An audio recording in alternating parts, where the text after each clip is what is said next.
Tous les 10 ans depuis sa création en 1992, Épidor organise les États généraux du bassin de la Dordogne. Ces rencontres regroupent l'ensemble des acteurs du bassin de la Dordogne. Elles ont pour objectif de partager des diagnostics et des avancées, de débattre et d'identifier des marges de progrès et des enjeux sur lesquels concentrer l'action collective. Elles déterminent des voies de travail pour la décennie à venir. Ces troisièmes États généraux ont été marqués par une idée forte, celle du changement d'échelle face aux enjeux écologiques et climatiques qui viennent impacter tous les acteurs dans leur quotidien. Pourquoi faire une troisième édition des États généraux de la Dordogne? Eh bien, tout simplement pour d'abord se retrouver, réactualiser nos informations, nos données, et puis travailler sur la prospective et savoir ce que nous devons faire pour la prochaine décennie. Je voudrais juste revenir sur le sujet important de l'eau actuellement. La première fois que j'ai vu une rivière à sec, et je dis bien une rivière, pas un ruisseau, hein, voilà, la rivière Bertrande sur le bassin de la Maronne, qui est une rivière qui a quand même un module à presque 3 mètres cubes secondes à l'année, et qui était totalement sèche. Mais comment je fais pour que le technicien qui gère le barrage, il ait conscience de monsieur qui a besoin d'eau à l'aval Aujourd'hui, on arrive à une situation où il est important qu'on ait la notion du partage de l'eau. Et cette complexité, aujourd'hui, on va devoir essayer de l'appréhender dans une journée de travail. Des solutions sont expérimentées. Le défi est de mettre en place une action qui doit être territoriale, puissante et reproductible à l'échelle du bassin de la Dordogne et de ses affluents. Saint-Chamassis en Dordogne, Tulle en Corrèze, Bayon-sur-Gironde et la Bourboule dans le Puy-de-Dôme ont accueilli cette troisième édition pour aller à la rencontre des acteurs du bassin. Donc, je suis Catherine Sibien, je suis directrice du réseau des réserves biosphères et je suis là pour servir de grande témoin aux États généraux du bassin de la Dordogne. Elle sera également présente lors de cet atelier, des 4 prochains et jusqu'à la fin, comme observatrice attentive de ce que vous allez dire, de ce qu'on va dire, et elle produira régulièrement un rapport d'étonnement. 3 thèmes de réflexion et d'échange sur l'état des lieux ont été proposés par Épidor. La ressource en eau, l'eau dans le territoire, les milieux et la biodiversité aquatique. Je vais reprendre les mots de Michel Serres, mais déjà en 1990, dans son ouvrage Le contrat naturel, et face aux impacts et à l'empreinte que les activités humaines avaient sur les milieux, invitait pas simplement à rendre à la nature ce qu'on lui a appris, mais à lui en donner plus. Donc on est dans cet objectif-là. L'état des lieux a permis d'identifier 32 enjeux d'avenir pour la gestion du bassin de la Dordogne. Lors des ateliers, les participants ont été invités à les prioriser, les compléter, les préciser. Distribuer les gommettes pour que vous puissiez prioriser les enjeux. Oui. Parmi tous les enjeux qu'on a identifiés, vous allez nous dire lesquels vous semblent les plus importants. Vous avez en tout 10 gommettes, à vous de les répartir. Donc on choisit 10 enjeux. Ou si on veut Voilà, sélectionner un seul enjeu, vous mettez les 10 gommettes d'affilée. Okay. Et si l'enjeu vous semble mal formulé, ou si on a oublié des choses, ou si vous n'êtes pas d'accord, vous pouvez le formuler avec des post-it. Ok, voilà. Ça marche. Alors c'est compliqué parce que par rapport au thème que l'on peut voir, on a envie d'en mettre un peu partout parce que tout nous semble important. Moi j'ai coché pas mal cet enjeu-là qui est relativement sous-coté sur l'eutrophisation des milieux parce que c'est quelque chose qu'on observe de plus en plus, notamment en Gironde. Et pour nous, l'enjeu principal, c'est les poissons migrateurs puisqu'on représente les pêcheurs professionnels fluviaux de la Gironde. C'est vrai que tous les enjeux sont liés, des plus près ou plus loin, mais tous ils sont liés. Moi, je pense que la quantité et la qualité en lien avec les milieux, en fait, il me semble les plus importants. Les micropolluants, c'est sûr que c'est de plus en plus préoccupant s'il y a beaucoup de déchets quand même dans l'eau. Hein. J'ai coché la société civile des acteurs du territoire à mieux impliquer. Et je pense que toutes les actions que nous pouvons mettre en place n'ont de sens et n'ont de pérennité que si la société civile, les citoyens, sont véritablement impliqués.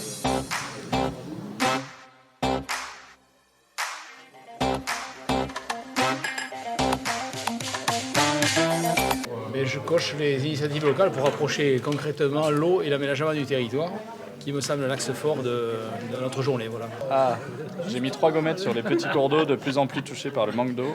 Et j'ai mis améliorer les connaissances sur le petit chevelu, car manque de données par rapport aux plus gros cours d'eau. Je ne considère pas que les retenues sont une bonne solution de stockage. Mais... Alors sur les zones humides et milieux aquatiques, essayer de travailler le plus possible dans le cadre de ces nouveaux concepts de solutions fondées sur la nature. Arriver à fabriquer de nouveaux outils justement pour avoir des actions concrètes sur ce territoire-là. C'est arriver à travailler sur différentes temporalités, des temporalités qui peuvent être très courtes ou beaucoup plus longues. Face à ces enjeux, Epidor a invité les participants à former des groupes de travail et réfléchir à des solutions concrètes à mettre en œuvre. Vous ne serez pas tout seul, à l'échelle de chaque table, il y a une personne qui vous aidera, une personne qui sera en position de facilitation, donc qui va vous aider en fait à échanger, donc à faire en sorte que le dialogue soit fluide, et aussi à prendre des notes, puisqu'évidemment l'idée c'est quand même de garder un peu des traces de ce que vous allez vous dire. Il y a une telle pression sur l'agriculture que ça devient un casse-tête pour pouvoir travailler. Concernant les zones humides, je parlais donc effectivement de l'entretien de ces zones humides, savoir si on les laissait en friche, s'il fallait les entretenir, quel entretien il fallait apporter, et forcément pas de drainage, quoi. Voilà. Un enjeu vraiment très important, c'est le partage de la connaissance et de donner aux gens à voir et à comprendre. Et l'introduction qui a été offerte là pendant 1h30, 2 heures par Bruno Coupry a posé vraiment des bases, des éléments assez factuels. Et ça, c'est quand même très intéressant parce que ça permet à tout un chacun de monter en compétences et en connaissance et en compréhension des fondamentaux qui vont expliquer le fonctionnement du territoire, du bassin versant, etc. Pour les jeunes générations, intégrer le cycle de l'eau plutôt que le cycle du carbone, je pense que c'est autre chose. Moi j'avais dit redonner plus d'espace à la Dordogne pour qu'elle soit moins torrentielle, et donc je pensais notamment aux inondations dans les quartiers. Comme il nous reste plus que 2 minutes, j'essaye de trouver le truc pérenniser et conforter. Il est temps de tourner. Allez.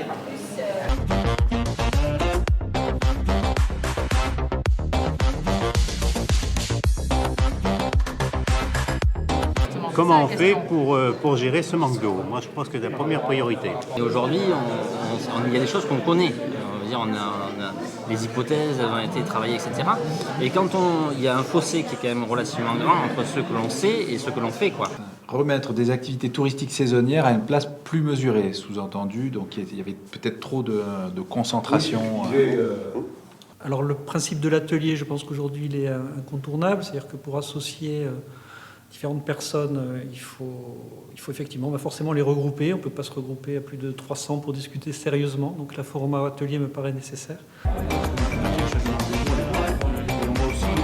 Et impliquer les gens et faire changer leurs pratiques. C'est que si tu les instruis sur justement le lieu et qu'ils ont l'impression qu'ils sont en lien et ils s'approprient les choses et du coup ils font plus attention peut-être. Le format proposé aujourd'hui sur ces états généraux, je le trouve très intéressant parce qu'il se rapproche des populations et c'est bien le public visé, c'est chacun à notre niveau, comment on peut agir en faveur de ces changements climatiques pour préserver cette ressource en eau qui nous est chère. Et donc ça se passe au cœur des territoires aussi, même si on peut agir à des niveaux bien plus hauts. Chaque solution doit s'accompagner de porteurs. Les ateliers territoriaux ont été l'occasion de se pencher sur les actions pouvant être portées par Epidor et les autres acteurs du bassin. Et là, c'est pas assez épais, là. Je peux en donner d'autres. C'est ce que Epidor doit faire. Il me faut le bloc. L'association des moulins propose effectivement des sites d'expérimentation pour la transition énergétique et la biodiversité.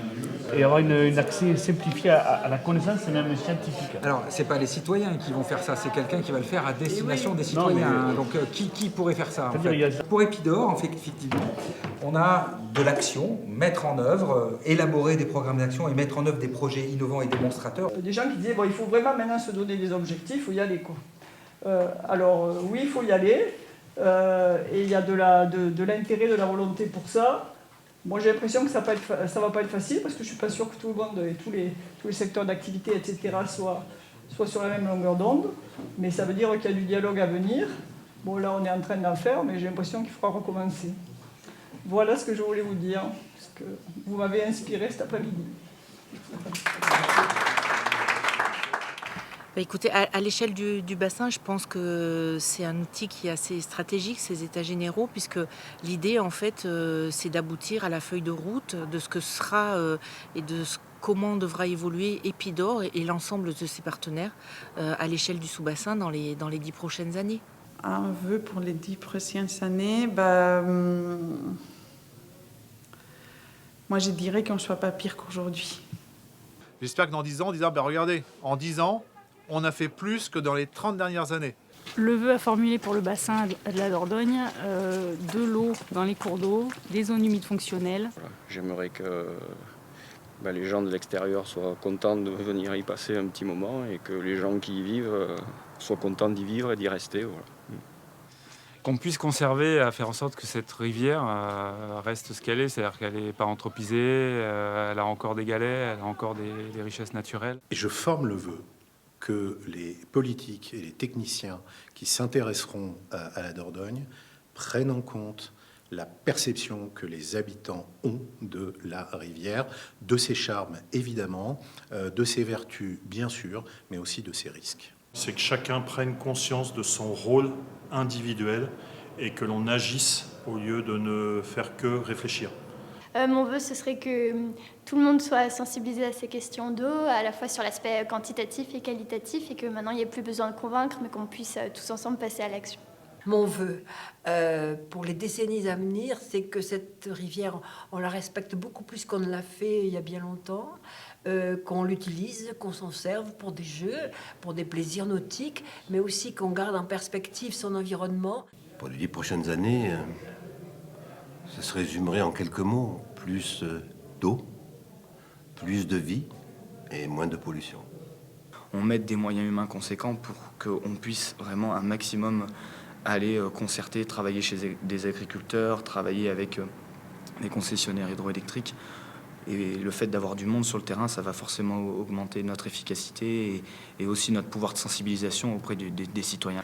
Si j'avais un vœu pour le bassin de la Dordogne, c'est déjà que ça reste un bassin de Dordogne, parce que le bassin de Dordogne, Île-Drône, c'est un vaste espace, et qu'il ne soit pas trop chahuté par les changements à venir, et qu'il puisse conserver tout ce qui fait son charme aujourd'hui et son intérêt. C'est un bassin qui a énormément de potentiel, qui a gardé une grande forme quelque part de naturalité, malgré beaucoup d'incidences de l'activité humaine, mais qui ont construit des paysages tellement merveilleux qu'on n'a qu'une envie, c'est qu'il dure. Un souhait, et bien que le bassin de la Dordogne s'oriente plus fermement encore vers de la durabilité, que les poissons retrouvent toute leur place dans le bassin, que les gens vivent bien. Et pour ça, que les gens se mettent autour de la table dans un esprit apaisé, constructif, et essaient de réfléchir à ce qui est bien pour leur territoire, bien pour leur région, bien pour eux aussi. Finalement, trouver cet équilibre, cette voie. Et ça se fait en mobilisant toutes les énergies. Mais là, au jour d'aujourd'hui, il faut inverser les tendances actuelles. Et donc, ça demande de l'énergie, ça demande de se parler aussi. Cette 3e édition s'inscrit dans une histoire qui a démarré il y a une trentaine d'années maintenant, avec la création d'Épidore en 91 et surtout le Sauvé-Vallée Dordogne en 2012. Votre participation aujourd'hui s'inscrit donc dans une histoire qui a démarré il y a 30 ans, dans une histoire qui va continuer encore 10 ans. Et simplement, ça me paraît important de le signaler, parce qu'on est ici dans un lieu où il y a 25 000 ans d'histoire et d'histoire de l'homme heureux dans une vallée. Et j'espère que grâce à ce qu'on va faire aujourd'hui, on pourra prolonger 10 ans et faire 25 000 et 10 ans de développement harmonieux de la présence humaine dans nos belles vallées du bassin de Dordogne. On a eu l'honneur d'être sollicité pour donner un avis d'expertise, si on peut dire ça comme ça, sur le travail qui a été produit par rapport à cet état des lieux. Et c'est vraiment un outil de travail qui, nous le pensons, sera propice à ce que Épidore pourra produire. Ce qui ressort quand même, c'est qu'on a beaucoup d'actions qui ressortent de la réparation. Il faut qu'on répare ce qui a été abîmé pour se redonner des marges de manœuvre pour le futur. D'abord, moi je veux quand même féliciter toute cette organisation, tout le travail qui a été mené, parce que je trouve que ça a été fait de manière remarquable. Il y a énormément de richesse dans les débats, dans les discussions. C'est une belle expérience et bon, j'en ai été grand témoin, c'est pas fini. J'ai envie de voir ce qui va en sortir et les décisions qui en seront prises. Merci.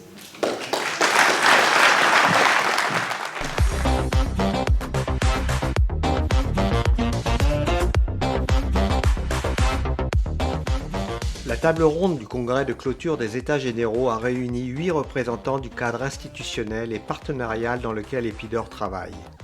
Ils ont exprimé leur vision de l'action menée par Epidor durant les 10 années passées et leurs souhaits d'évolution.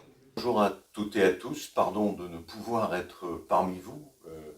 C'est plutôt en tant que président du comité de bassin Adour-Garonne et un peu aussi, bien sûr, en tant que président de la région Nouvelle-Aquitaine que je m'adresse à vous. D'abord pour saluer toute l'équipe de l'EPTB, saluer Germinal Perrault, bien sûr, et l'équipe technique pour ces 3e états généraux.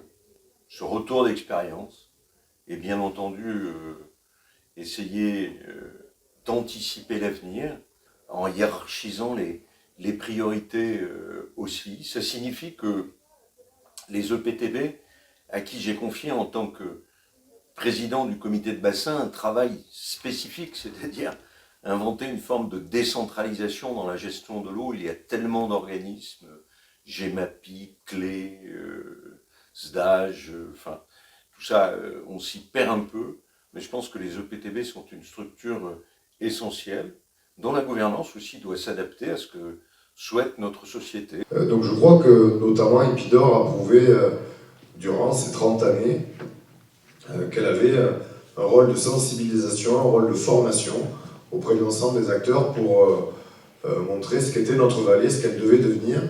Je le rappelle, en 2004, ça a été lancé en 2004, ça s'appelait Défi Éclusé. Défi Éclusé. Ça portait bien son nom. Le défi, il a, si ce n'est été rempli, il est en passe de l'être, et dans tous les cas, il y a de belles avancées sur ce sujet, tant sur la méthode, le travail qui a été mené, qui a permis justement d'en parler de manière dépassionnée, de trouver les plateformes communes, de ensuite travailler à ce qui finalement nous oppose et qui va faire qu'on y arrive. La capacité à mener des réflexions, ça a été évoqué avec des méthodes innovantes d'intelligence collective, etc., et à dégager une vision stratégique particulièrement adaptée et à l'échelle du territoire qu'il faut mobiliser. Et on l'a dit, ça a été dit tout à l'heure, il y a des territoires à l'intérieur du bassin de la Dordogne, et cette capacité-là, Epidor a prouvé sa facilité quelque part à mettre en œuvre ces réflexions et ces visions stratégiques. Moi, c'est un très grand motif de satisfaction, il faut quand même le souligner. On est dans la recherche d'exemplarité. Et ça, c'est ce qui caractérise, je trouve, les 10 dernières années et sans doute encore les 20 précédentes. Je pense qu'on a intérêt à glisser l'action de l'établissement public dans le cadre du chantier eau de la planification écologique. Ce n'est pas un hasard si ce chantier a été un des premiers portés par l'État, par le gouvernement, sur cette réflexion globale de la planification écologique. Et dans ce cadre-là, je pense que les EPTB de demain, et Epidor répondra à sa place, doivent avoir le rôle d'ensemblier pour coordonner différentes actions. Alors lesquelles ? Donc il faut qu'on puisse à la fois avoir des politiques qui soient cohérentes sur le côté réglementaire régalien, sur la qualité comme sur la quantité, et activer tous les acteurs. C'est pas qu'un enjeu effectivement d'aménagement du territoire, c'est un enjeu global de stratégie sur la qualité de l'eau et de la biodiversité. Le PTB a un grand rôle à jouer. Il va falloir qu'il évolue. Mais il faudra aussi que l'État ait le courage d'accompagner ça. C'est pas simplement le côté effectivement incitatif, politique, public, il faut qu'il y ait les deux. Et je crois beaucoup à une capacité effectivement de pouvoir décider sur chaque territoire, c'est-à-dire à l'échelle de bassin, les enjeux qui lui incombent. Epidor est un partenaire important, je dirais même essentiel, de plus en plus important dans la mise en œuvre des politiques ou des missions relatives à l'eau qui sont plus particulièrement pilotées par l'État. Et j'ai compris d'abord que je sortais renforcé de cette table ronde, puisque tout le monde souhaite qu'Epidor survive, mais vous souhaitez en même temps qu'Epidor se renforce. C'est bien entendu. Et moi aussi. Donc ça tombe bien. Et notamment au niveau de l'ingénierie. Puisque la richesse d'Epidor, depuis le début, c'est-à-dire depuis 30 ans, ça a été de constituer un pool d'ingénieurs. Et si les 6 présidents de départements de conseils généraux que j'ai cités ce matin ont décidé de s'unir, c'était bien pour apporter une plus-value et apporter de l'ingénierie et apporter une réflexion différente à l'échelle d'un bassin, alors que nous étions chacun dans nos départements en train de réfléchir à ce qui allait se passer dans nos départements.